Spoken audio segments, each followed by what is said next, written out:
दलित चाहे कितना शिक्षित हो, कितना बड़ा पद हासिल कर ले, उसकी सामाजिक हैसियत वर्ण जाति से तय होती है। हिंदू धर्म आदेशों और निषेधों की खिचड़ी है, जिसमें आध्यात्मिक सिद्धांत नहीं, केवल वर्ण जाति गुलामी है। हे बहुजन साथियों, सुनो, जब तक मनुस्मृति का विष भारत के खून में घुला रहेगा, तब तक संविधान की आत्मा अधूरी रहेगी। बाबा साहेब अम्बेडकर की इन्हिलेशन ऑफ कास्ट वो तलवार है जो इस विष को काटने के लिए बनी है। और जब 6 अक्टूबर 2025 को वकील राकेश किशोर सीजेआई बीआर गवई पर जूता फेंक कर चिल्लाया, सनातन का अपमान नहीं सहेगा हिंदुस्तान, तो ये साफ हो गया कि मनुस्मृति का भूत आज भी जिंदा है। ये जूता गवई साहब पर नहीं, बाबा साहेब डॉक्टर भीमराव अंबेडकर के संविधान पर, बहुजन के सम्मान पर और जाति उन्मूलन की लड़ाई पर था। किशोर चिल्लाया, सनातन धर्म का अपमान नहीं सहेगा हिंदुस्तान, लेकिन ये नारा नहीं, मनुस्मृति का विष बुझा तीर था जो एक दलित सीजेआई को निशाना बनाता है। क्योंकि गवई साहब बहुजन है, संविधान के सच्चे सिपाही हैं। ये कोई आवेश नहीं, बल्कि सवर्ण ब्राह्मणवाद की सुनियोजित साजिश है, जो हिंदू धर्म ग्रंथों खासकर मनुस्मृति के जहर से पोषित है। आनंद तेल तुमड़े ने ठीक कहा, ये हमला आपराधिक आक्रामकता को राष्ट्रवादी गुण के रूप में प्रस्तुत करता है। स्रोत तेल तुमड़े का लेख, यह एक प्रतीकात्मक आतंक का कृत्य था। धार्मिक राष्ट्रवाद की भाषा में न्याय के संवैधानिक संरक्षक को धमकाने का प्रयास था। ये कोई व्यक्तिगत क्रोध नहीं, बल्कि सवर्ण ब्राह्मणवाद की सुनियोजित साजिश है, जो मनुस्मृति के जहरीले श्लोकों से प्रेरित है। हर साल 55,000 से अधिक दलित अत्याचार के मामले में प्रतिदिन 4 हत्याएं, 12 बलात्कार। गवई साहब पर जूता इस हकीकत को उजागर करता है, मनुस्मृति का कानून दलित की हर हैसियत पर भारी है। आखिर ये सब क्यों? चलो तथ्यों की आग में झोंकते हैं और वीडियो में पूरे विस्तृत जानकारी लेते हैं। वीडियो में अंत तक जरूर बने रहें। के बी अम्बेडकराइट यूट्यूब चैनल में आप सभी का स्वागत है। जय भीम। सीजेआई गवई साहब ने मई 2025 में जब वो सीजेआई बने तो एक स्पष्ट ललकार दी, संविधान सर्वोच्च है, न संसद, न कार्यपालिका, न न्यायपालिका, तीनों स्तंभ संविधान के लिए काम करें। एक वक्तव्य उपराष्ट्रपति जगदीश धनखड़ के संसद सर्वोच्च वाले बयान का सीधा जवाब था, जो वक्फ संशोधन एक्ट जैसे मामलों में सुप्रीम कोर्ट के फैसलों पर हमला था। गवई साहब ने जोर दिया कि संसद संविधान को संशोधित कर सकती है, लेकिन बेसिक स्ट्रक्चर, मौलिक संरचना को नहीं छू सकती। जून 2025 में अमरावती में उन्होंने फिर कहा, मेरे लिए संविधान सर्वोच्च है, संसद नहीं।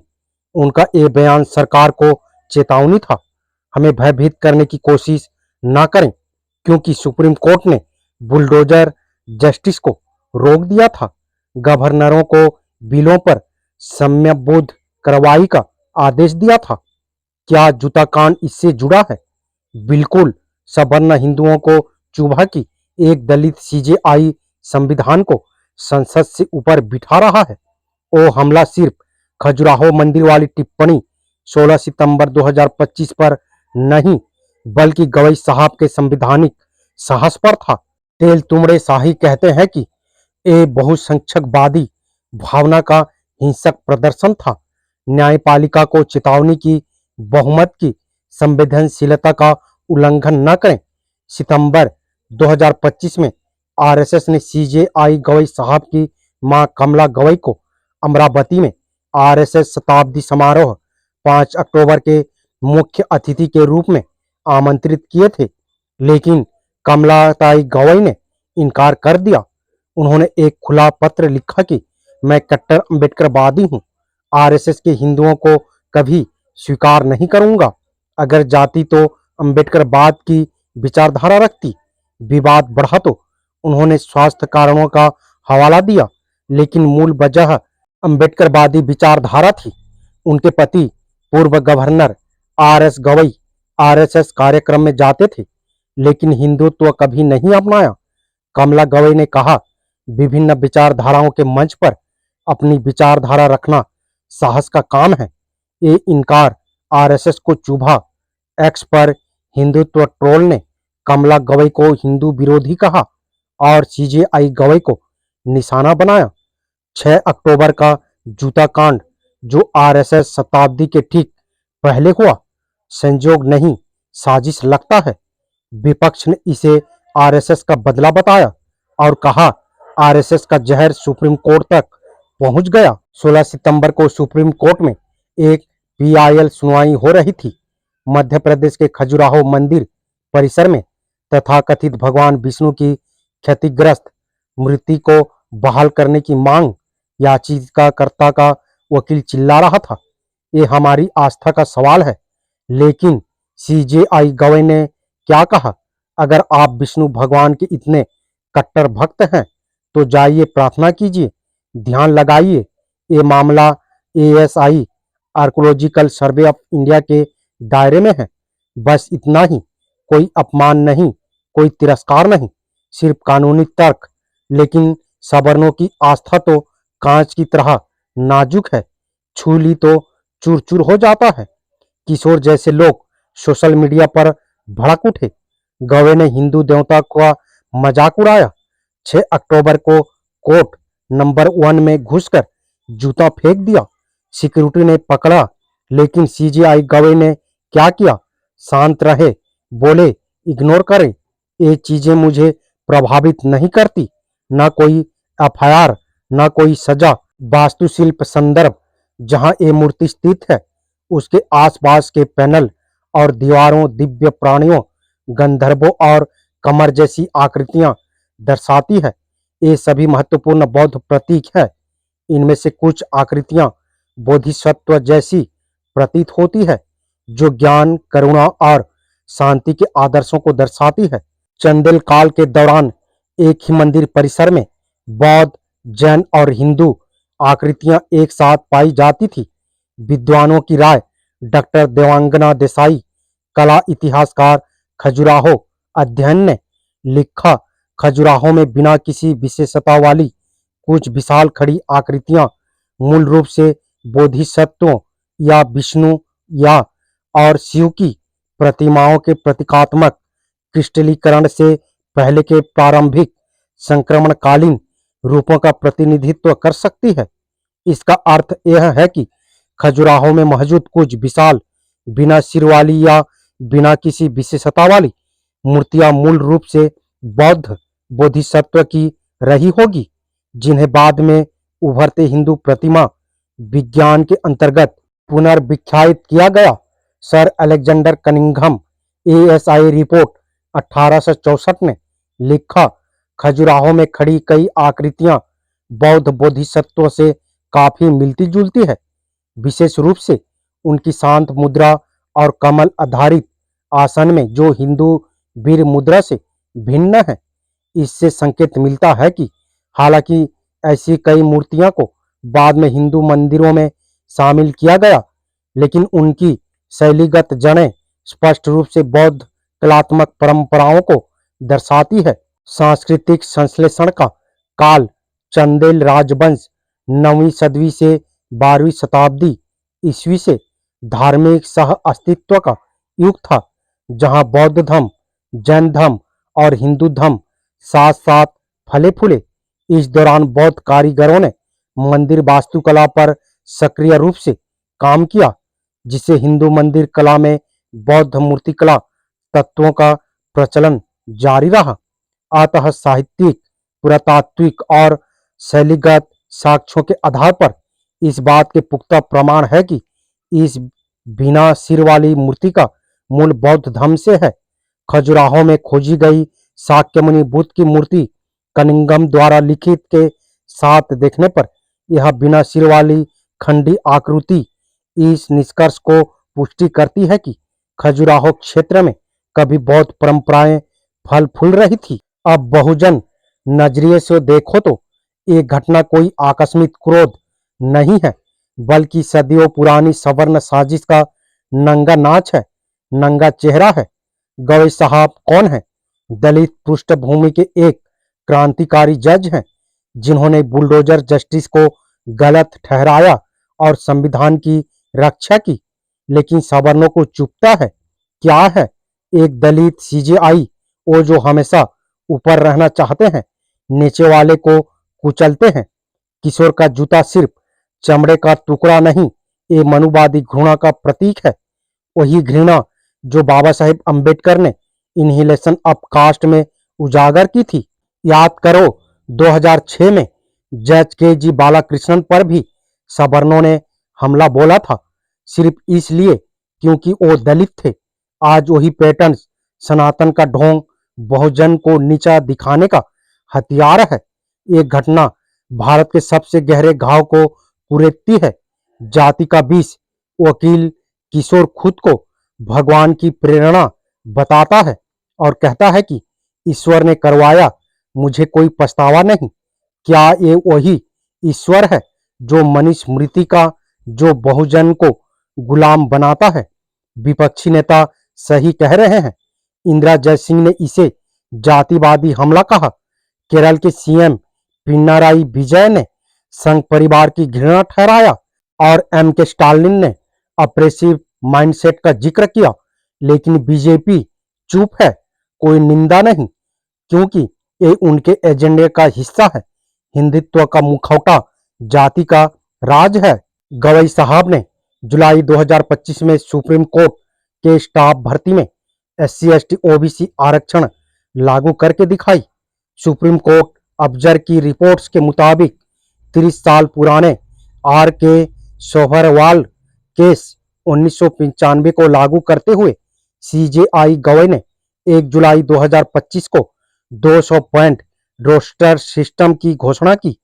SC को 15%, ST को 7.5% आरक्षण, कुल 1280 पदों में 191 SC और 93 ST के लिए रिजर्व किया और बाद में OBC को 27% शामिल किया। इंदिरा स्वैनी 1992 को अमल में लाकर इंडिया टुडे ने इसे न्यायिक विधिवत्ता की ऐतिहासिक पहल कहा, क्योंकि गवई साहब दूसरे दलित CJI हैं। उन्होंने कहा, समानता और प्रतिनिधित्व प्रतिस्पर्धी नहीं, पूरक है। सुप्रीम कोर्ट ने कई फैसले दिए, अब खुद लागू करेंगे। लाइव लॉ के अनुसार ये पहली बार 75 साल में सुप्रीम कोर्ट ने अपने स्टाफ में आरक्षण लागू किया। जूनियर कोर्ट अटेंडेंस 600 पद, जूनियर असिस्टेंट 437 से शुरू। CJI गवई ने TOI को बताया, बैकलॉग भरेंगे, OBC नियमों में संशोधन कर रहे हैं। ये फैसला मनुस्मृति के खिलाफ सीधी ठोक है। बहुजन को ऊपर उठाओ, सवर्ण वर्चस्व तोड़ो। जस्टिस उज्जवल भुआन ने चेताया, भूलना मत, ये अध्याय खत्म नहीं हुआ है। गवई साहब की मां कमला गवई ने कहा कि ये अराजकता फैलाएगा। scroll.in ने क्रोनोलॉजी समझिए, उसमें लिखा, ये हिंदुत्व बनाम अम्बेडकरवाद की जंग है। लेकिन बीजेपी की चुप्पी। PM मोदी ने फोन पर कहा, हर भारतीय गुस्से में है, लेकिन किशोर की निंदा क्यों नहीं? स्रोत NDTV। वर्तमान समय में सनातनी द्विज सवर्ण मानसिकता पूरी तरह उलट गई है। अब वो रक्षात्मक नहीं, पब्लिक आक्रामक, मनबड़ और विजयी मुद्रा में तलवार भांज रहे हैं। CJI गवई पर जूता फेंकना और उनका अपमान करना इसकी जीती जागती मिसाल है। आजादी के बाद सनातनी सवर्ण कभी इतने आक्रामक नहीं थे। उन्हें लगता है कि उनका वर्चस्व अब अटल है। आर्थिक, राजनीति, सांस्कृतिक और धार्मिक रूप से ये इतने शक्तिशाली हो चुके हैं कि कोई उनका मुकाबला नहीं कर सकता। उन्हें लगता है कि ये मनुस्मृति के जहरीले सिद्धांतों को फिर से लागू कर सकते हैं। संविधान बदले बिना या बदलकर, आर्थिक सत्ता पहले से उनके हाथ में थी। 1991 की न उदारवादी नीतियों ने इसे और मजबूत किया। 1999 में $75 बिलियन की अर्थव्यवस्था आज $3.5 ट्रिलियन हो गई है और इस नई संपदा का 65% हिस्सा सर्विस सेक्टर में सुजीत हुआ, जिस पर सवर्णों का 90% कब्जा है। स्रोत इकोनॉमिक टाइम्स लाइफ लॉ। खेती जो पिछड़ों की समृद्धि का आधार थी, सिकुड़ कर 15% रह गई। दलितों की सरकारी नौकरियां सिकुड़ती गई। सवर्ण कॉरपोरेट्स मध्यम व्यापारी और मध्य वर्ग के रूप में संपदा के 2/3 मालिक बन गए। ये आर्थिक ताकत उनकी मन बढ़ई का आधार है। वो सब कुछ खरीद सकते हैं, सत्ता से लेकर सम्मान तक। आरएसएस और उनके अनुष्ठांगिक संगठनों ने देश पर कब्जा जमा लिया है। चित्पावन ब्राह्मण की पेशवाई को फिर से स्थापित करने की राह पर है। गवई साहब पर जूता इसी मनबड़ई का सबूत है। क्या सवर्ण कभी पीछे हटे थे? हाँ, आजादी के आंदोलन और उसके बाद के दशकों में सवर्णों को लगा था कि पुराना वर्चस्व बनाए रखना मुश्किल है। ब्रिटिश शासन के खिलाफ एकता के लिए और दलित, बहुजन, वामपंथी और समाजवादी आंदोलनों के दबाव में उन्हें थोड़ा पीछे हटना पड़ा। तमिलनाडु में पेरियार के आंदोलन ने सवर्ण वर्चस्व को ध्वस्त कर दिया। हिंदी पट्टी में कांशीराम, लालू यादव, मुलायम सिंह और मायावती ने मंडल आंदोलन के जरिए सवर्णों को होशियों पर धकेल दिया।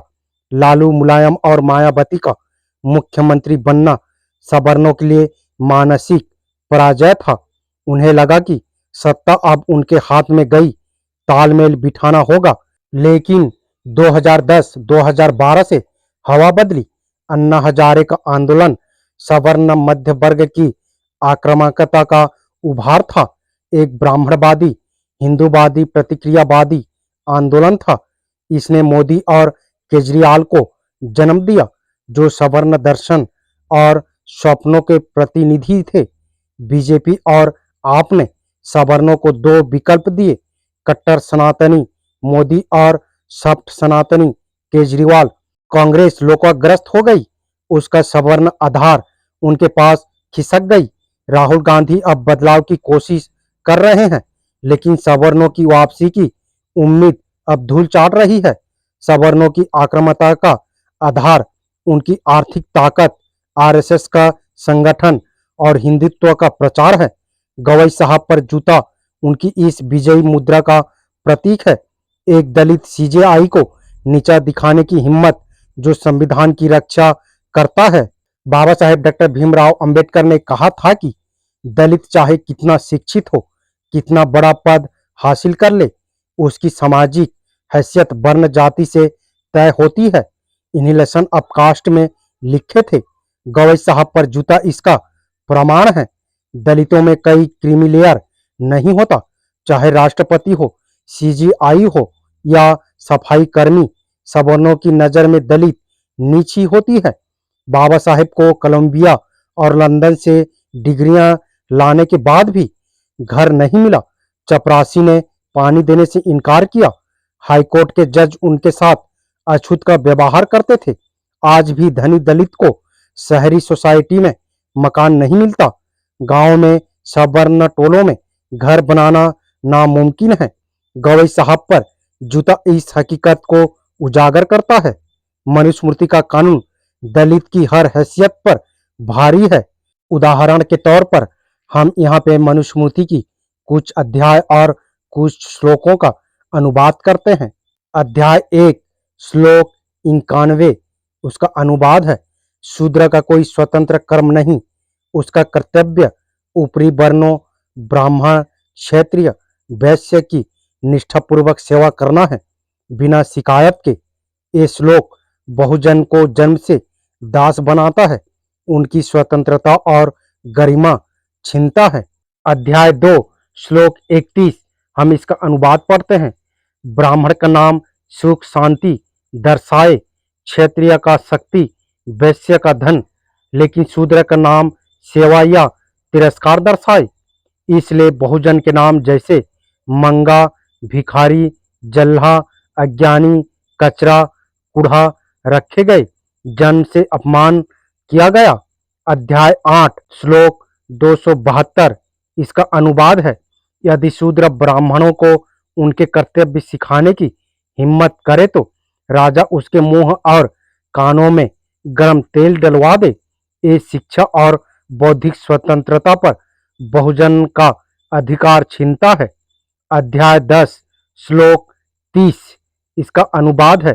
ब्राह्मण स्त्री और शूद्र पुरुष से जन्म बच्चा चंडाल कहलाए, जो अपवित्र माना जाए और सभी कर्मों से वंचित रहे।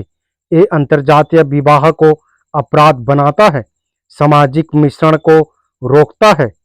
अध्याय 5 श्लोक 148 इसका अनुवाद है। बाल्यावस्था में पिता, यौवन में पति, वृद्धावस्था में पुत्र, स्त्री कभी स्वतंत्र नहीं हो सकती।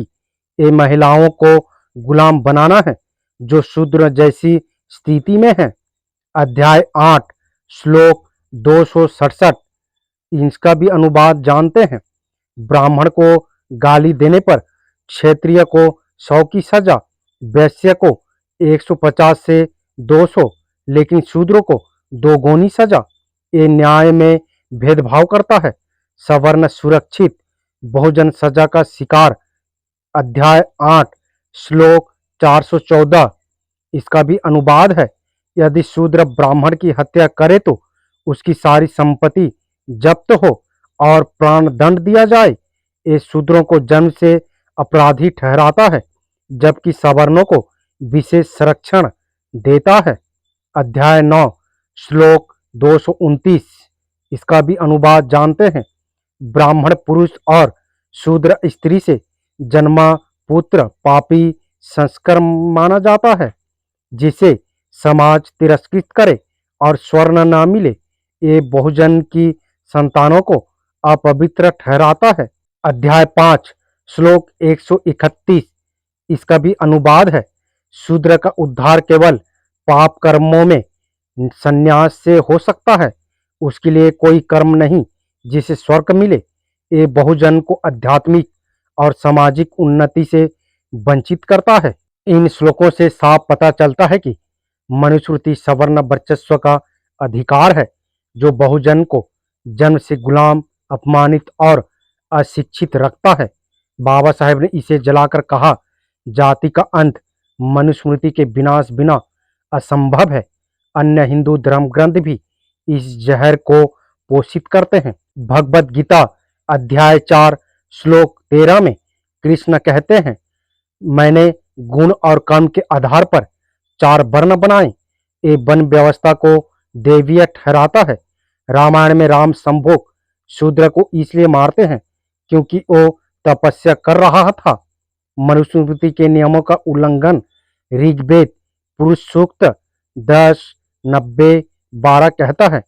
ब्राह्मण ब्रह्मा के मुंह से, क्षत्रिय बाहुओं से, वैश्य जंघों से और शूद्र पैरों से पैदा हुए। ये बहुजन को जन्म से नीचा ठहराता है। बाबा साहेब ने लिखा, हिंदू धर्म आदर्शों और निसंदेहों की खिचड़ी है। इसमें आध्यात्मिक सिद्धांत नहीं, केवल वर्ण जाति के गुलामी है। Inhalation of cast. उन्होंने कहा, वेदों और शास्त्रों को बारूद से उड़ा दो। 1935 में उनकी प्रतिज्ञा थी, मैं हिंदू धर्म में पैदा हुआ लेकिन इसमें मरूंगा नहीं।